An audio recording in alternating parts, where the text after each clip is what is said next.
Hello and welcome everyone to a new episode of Chapter 54. Today we're going to talk about one of my favorite books, A Shadow in the Ember. Well, I should say one of my favorite series, the Flesh and Fire series. There's a new book coming out very soon. It was supposed to be already out, but it's not. So we felt like so heartbroken about that Yeah. we thought we could do another episode about this book and really convince you to read this series so then you're ready for when the new book comes out. So Kim, I convinced you to read this book and it quickly became your favorite series as well, next to ACOTAR, obviously. Why do you think we love it so much? So I wouldn't say it was a favorite. I think I was obsessed with this book. But I think it's for me, it was the characters and the fact that it was so. I think after reading ACOTAR, Yeah. you're constantly chasing that high. So Yes, you end up constantly in like the Fae books all the that's time, so whereas true. this was very much different. This was gods, and I think when you first said it was gods, I was like, I'm really not good with Greek mythology, Hmm. and I was for me as soon as you say gods, I was like, oh no, it's like in Greek, and there's going to be Colosseums and Hercules and all these things, but it absolutely was not. It was the complete opposite, Yeah. and I really liked um, that god. What's the World. word? World. Yeah. It was good. Yeah. And the characters were good, and you connected with the characters instantly. Hmm. And I love that Serafina, the main female Yep. character, she made me laugh. Yeah. She shocked me. She made me cry. I really love those characters. And actually, all the characters in the book, for me, were on par, nearly on par with the characters that we love so much in ACOTAR. Yeah. Oh, that's so nice. So just a quick backstory. I actually started reading from Blood and Ash first, and I think I got up until book three, and then I DNF'd it for a little while. I took it back up and finished it, but I had to stop reading because the female character was kind of annoying me, with her inner monologue. Like I kind of felt like it's sometimes a bit childish, and I felt like, oh, like you keep yapping about stuff. So I didn't love that, and there was also like a huge part of me thinking, what if that character is going to be similar, but it wasn't to me, even, and it's in, so those two series are in the same world, and actually I didn't read it the way you should read it. I think you should read from Blood and Ash and book one, and then book one from here. Way too complicated for me. I just read both series. I still got along great. So the main character is supposed to marry this god as like a sacrifice almost, and then in exchange their land, the humans land, wouldn't rot, right? So but though secretly she has been trained to become an assassin and actually kill the god. So she's supposed to marry him, then kill him. So when that all happens, the god shows up. So his name is Niktos, and he is the primal of.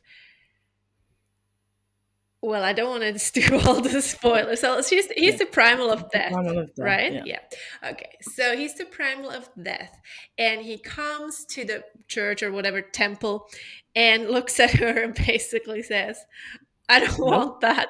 Bye." It's every girl's worst nightmare. Nope. Exactly. Not even the devil wants you. It's not good. Even the one you're supposed to kill and like you're promised to your whole life, not even he wants you, and he like leaves. And she was like, nice. Still quite disappointed because she knows that's her destiny, she needs to do that. So at the same time they're hoping he like returns for I don't know, next year's appointment, and then they could try again. In the meantime, she's like wandering around in the city and meets this other guy while she gets in trouble, and really gets like all the feels for him, but it's still kind of like enemies. Enemies to lovers, yeah. Yeah, but she's like, it's Enemies. unsure at this point. Then Yeah. she gets into trouble with her family, and this guy who has helped her already before shows up and helps her again. And then it turns out it's the same guy. The guy Of course. she was supposed to marry. So now he's taking her into his realm away from the humans, and we still know, obviously, she still has to technically kill him, right? Yeah. That's my summary so far without giving away.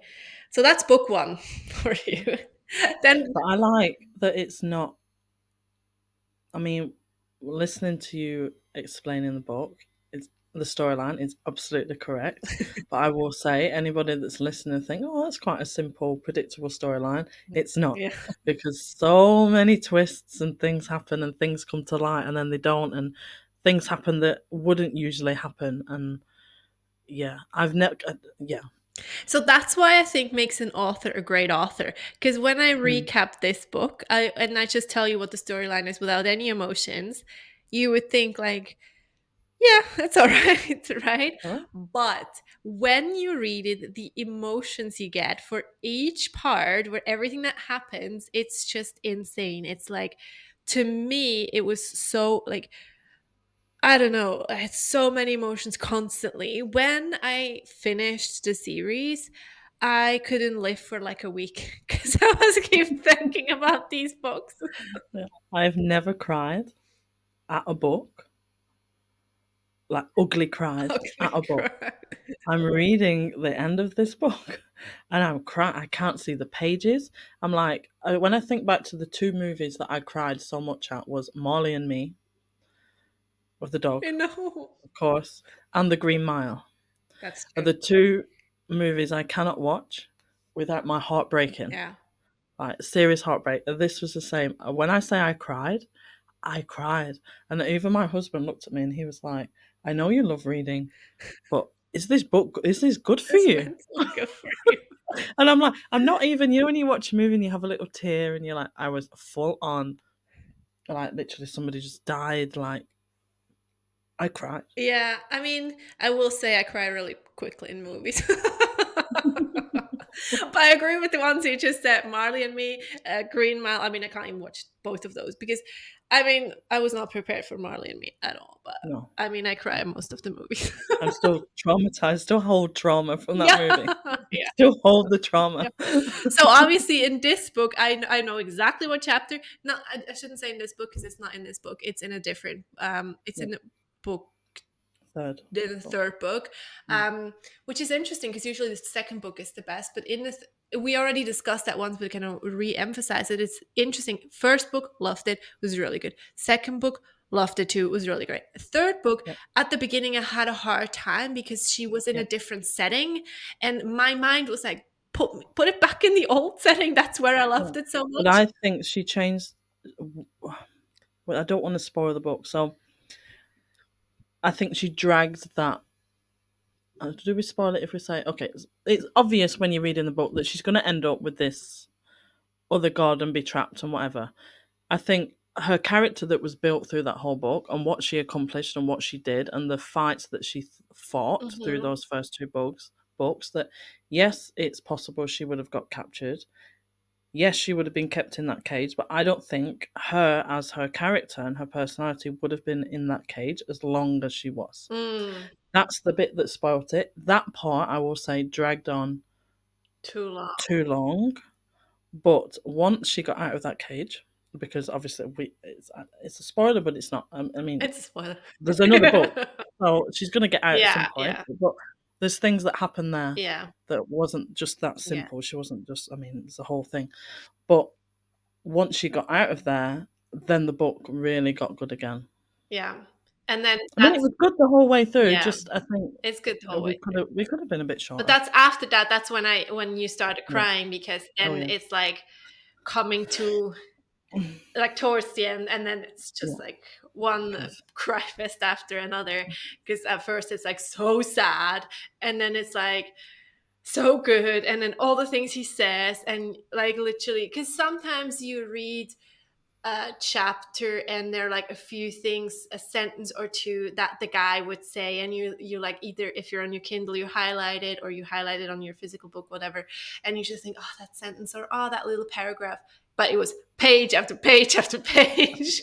And you're like, wow, where's But you didn't get like sometimes with some books, especially with spice or with like comments and things, I can get a bit like, okay, it's a bit much now. We've already done this. We're just like routinely like, it's a routine now. We already know how they do things, and like let's just skip that. It's a bit much, but I think everything was so different every time, and the yeah. whole build up to everything was just, yeah, Well, it's the spice and the yeah. love both is like a good mix of it, and it's still that Hmm. tension.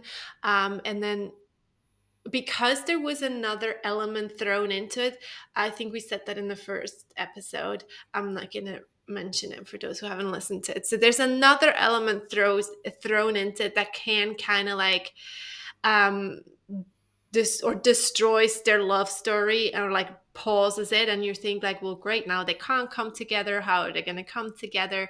And Hmm. that's what I love compared to other books. I haven't Yeah, seen specifically or read even specifically that thing, and I like that because, like we said, like if you read a lot of romantasy books, a lot of the times it's the same thing over and over again, and here I did not expect that to happen. no, I think you were I mean, we spoke about the Throne of Glass where I was up and down, up and Hmm. down. So it was a high, and then I got bored, and then high. But this was an up and down, Yeah. where it was like captivating. Yes. But even when like because it builds that excitement, and even when it starts to come down, it's still Yeah. exciting. Yeah. Yeah, I love that, and I think I really love books. So I read in two ways. I don't know if it's just me or other people like this. I can read some books and really enjoy them, Hmm. but I'm outside looking in. Yeah. So I'm reading the book and I'm really enjoying it, and it's probably like with Powerless that I'm reading right now. Yep. I still love the book, but I'm outside looking Yeah. in. I'm reading the Yeah. book, and then there's other books that I read, like ACOTAR and Shadow in the Ember, where you submerge yourself into that Hmm. world, and when you like, I'm quite easy. Like I want to know the next chapter in Powerless, but I'm quite happy to close the book, go to bed, and then I'm excited to read it Yeah. again when I open it again. Yeah. Whereas I think there's some books that you live in. Hmm. Like ACOTAR, I can't stop thinking about it. Yeah. Like I'm trying to find ways to get out of my work. Yeah. Sorry, to Yeah. get out of my work to like. I want to read this book. I'm thinking about it Yeah. all day. And Shadow in the Ember for me was like that, where I constantly think I want to know what happened. Every chapter, you just couldn't end on a chapter and go to bed. I was like reading this book till 2, 3 o'clock in the morning. I was inside this book. Hmm. I was a character in the book. Yeah. And they're the books that I put there with my Roman empires. And Shadow in the Ember is definitely the Flesh and the Fire Yeah. series is up there with my all-time lifelong reads so far. I agree. And it's And the like characters, I just love the you characters. They were are just, sorry. Yeah, I love the main characters as well. But I was gonna say, like, I almost want to be the main character then because you yeah, love them so much. You're imagining yourself being the main character, right? yeah, Whereas, like you yeah. said, with Powerless, you're looking at those two, it's really nice to read and great, but you're not necessarily, maybe it's the age or maybe it's whatever, Mhm. but you're not necessarily identify with it. Whereas here you're like, oh my God, I'm like this person. I'm Yeah. literally in it. I want to be this Yeah. person. I want to be, I want to be stolen by the god of Yeah. death. Like, come and get me now. What I love, I always love that, is when the female main character doesn't have a lot of power in the beginning and then slowly gets into her power, Yeah. and the male character is technically the bad boy but is in such awe of her. I love Hmm. that.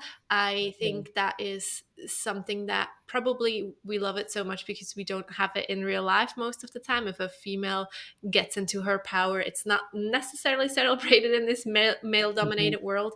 I love that. Yeah. Um, Even though I saw the other day a TikTok and I was thinking about that, and I was thinking what your thoughts about that were.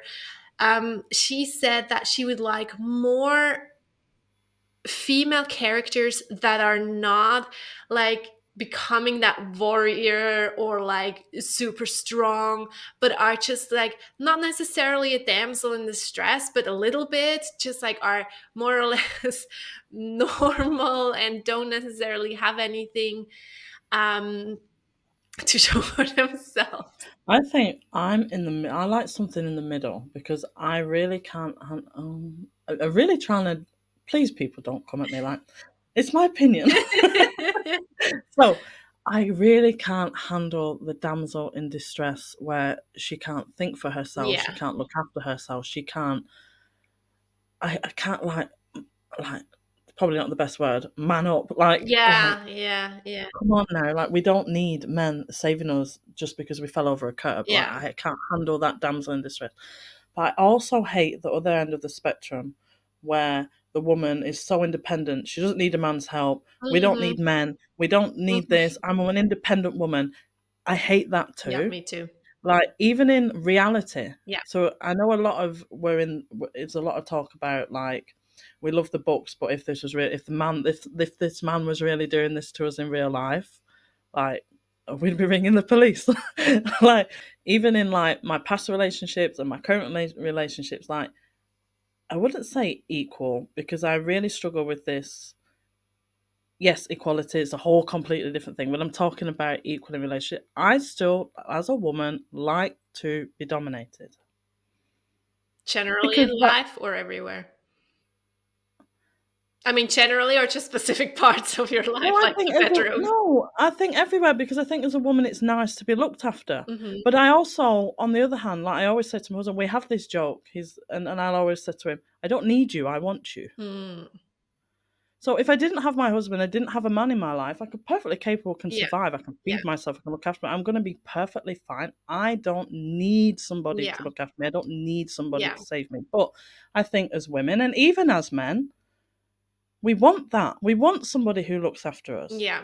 I'm perfectly capable to put a shelf on my wall, but I don't want to do it. I want my I'm husband to do that. Like, perfectly capable to do it myself. Like, I can do it, but I don't want to do it. I want my husband to do that. And even, and I think, I mean, the bedroom's a bit different. Right? It's a whole another story, but I think swapping and changing between roles is a good thing, but don't. I would really struggle if I was the dominant person all Mhm. the time. Yeah, Like as a woman, I need somebody to take care of me. I need somebody to look after me. I want a man to come and rescue me. yeah, So I really struggle when there's a lot of women being like, "We don't need this. We're independent women. We can do this. We can do that. We don't need a man." And I think there's a balance. yeah. I want to be, I can look after myself. I don't need you, but I want you. Please come and rescue me. Please come and look after me. Like, I can get out of this castle with this dragon myself, but I'm not going to. Come and rescue me, please. Yeah.